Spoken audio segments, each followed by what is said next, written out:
नमस्कार दोस्तों, चैनल के माध्यम से दोस्तों ग्रहों के गोचर के बारे में, उनका क्या महत्व होता है 12 भाव में जब वो गोचर करते हैं, अलग अलग भाव में अलग अलग इनका क्या परिणाम होता है, इसके बारे में चर्चा हो रही थी। सूर्य, चंद्रमा और मंगल के बारे में बात हुई थी। बात को आगे बढ़ाते हुए आइए आज बुध के बारे में बात करेंगे। बुध जो होता है ग्रह, वो उसका जब गोचर होता है 12 भाव में, अलग अलग भाव में, तो कैसा परिणाम देता है। बुध ग्रह जो होता है वाणी का कारक होता है, व्यापार का भी माना गया है, व्यापार से इसको देखते हैं बुध को। बुध जो होता है अगर आपके कुंडली में अच्छा है तो व्यक्ति जो होता है वाणी उसकी बहुत अच्छी होती है। व्यापार अगर उसका बुध अच्छा है तो व्यापार में वो व्यापारी होता है, अच्छा व्यापारी होता है। और बुध जो होता है वक्ता बनाता है, अच्छा वक्ता, अगर बुध अच्छा है तो वक्ता बना देता है व्यक्ति को। तो दोस्तों इसका अलग अलग भाव में क्या महत्व है अगर गोचर करता है बुध, क्योंकि कुंडली में ग्रह जो बैठे होते हैं वो तो जिस स्थान पे बैठे हैं अपना रिजल्ट देते हैं, लेकिन जब ग्रह जो होते हैं सभी ग्रह गोचर करते हैं अलग अलग भाव में, प्रेजेंट टाइम पे कुंडली में बैठे हुए तो जन्म स्थान से आपको फ़ायदा देंगे या नुकसान देंगे, लेकिन जो जन्म स्थान के अलावा ग्रहों का गोचर जो होता है, ग्रह चलते रहते हैं, अपने भाव बदलते रहते हैं, अपनी जितनी उनकी सीमा होती है ग्रहों के गोचर की, क्योंकि अलग अलग ग्रह का अलग अलग गोचर होता है। शनि का बहुत लंबे पीरियड तक एक भाव में रहते हैं, बृहस्पति भी रहते हैं। इसी प्रकार से हर ग्रह का अलग अलग टाइम पीरियड है, एक भाव में एक राशि में वो रहते हैं। तो ग्रहों के गोचर के बारे में आइए जानते हैं। बुध अगर अलग अलग भाव में गोचर करता है तो उसका क्या प्रभाव होता है। बुध का गोचर जो होता है, गोचर फलाध्याय फल दीपिका के गोचर फलाध्याय में श्लोक नंबर 17, गोचर फल अध्याय में श्लोक नंबर 17 में इसके बारे में बताया गया है कि बुध अगर अलग अलग भाव में गोचर करता है तो उसका क्या परिणाम होता है। तो अगर जन्म स्थान में लग्न में अगर बुध जो है गोचर करता है, बुध अगर लग्न में गोचर करे तो कैसा होता है। तो लग्न में अगर बुध गोचर करता है तो अच्छा नहीं माना जाता है, धन हानि होती है, ये धन हानि कराता है अगर गोचर कर रहा है लग्न में पहले स्थान में।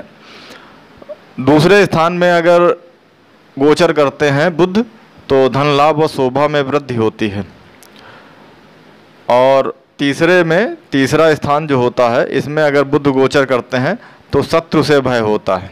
शत्रु से भय होता है, जो भी व्यक्ति है उसकी कुंडली, हर व्यक्ति की अलग अलग कुंडली होती है, लेकिन भाव तो वही रहते हैं।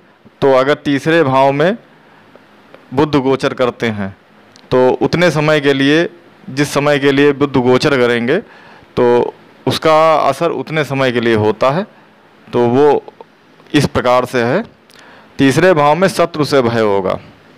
चौथे भाव में धन लाभ कराता है। चौथे भाव जो सुख का भाव होता है उसमें अगर बुध गोचर करते हैं तो धन लाभ होता है। इसी प्रकार से पांचवें भाव में अगर बुध गोचर करते हैं तो स्त्री व पुत्र से कलह होता है।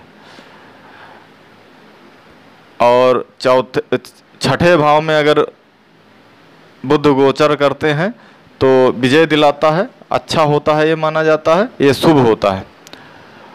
सातवें भाव में अगर बुध गोचर करते हैं तो विरोध व कलह होता है, ये भी शुभ नहीं होता है, ये अशुभ होता है।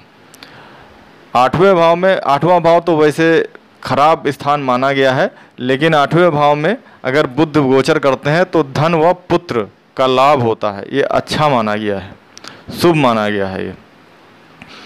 और नवे भाव में अगर भाग्य भाव होता है, नवा भाव, अगर इसमें गोचर करते हैं बुध तो विघ्न पैदा करता है, आपका कार्य जो होगा उसमें विघ्न पैदा होगी।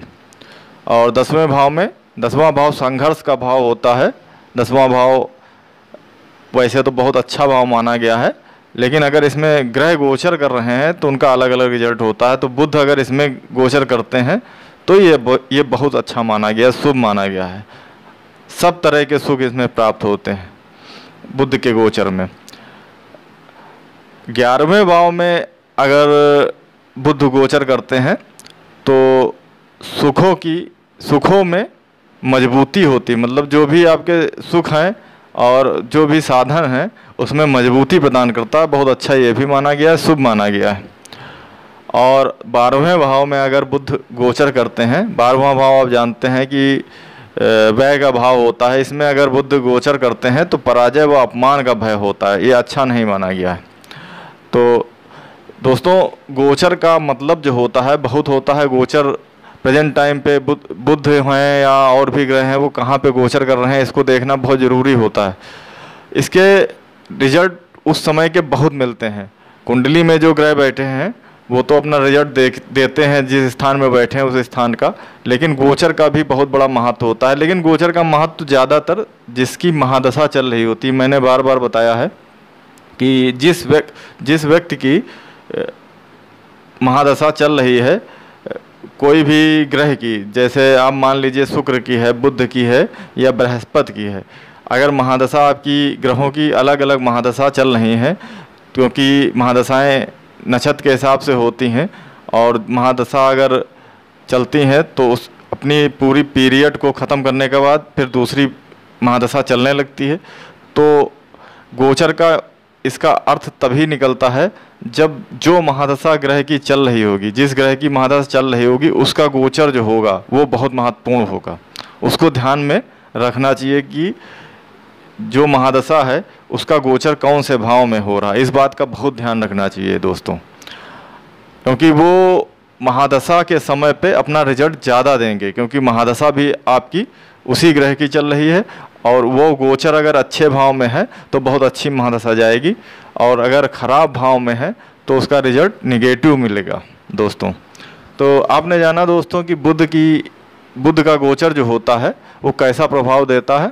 मिलते हैं अगले वीडियो में, तब तक के लिए नमस्कार, धन्यवाद मित्रों।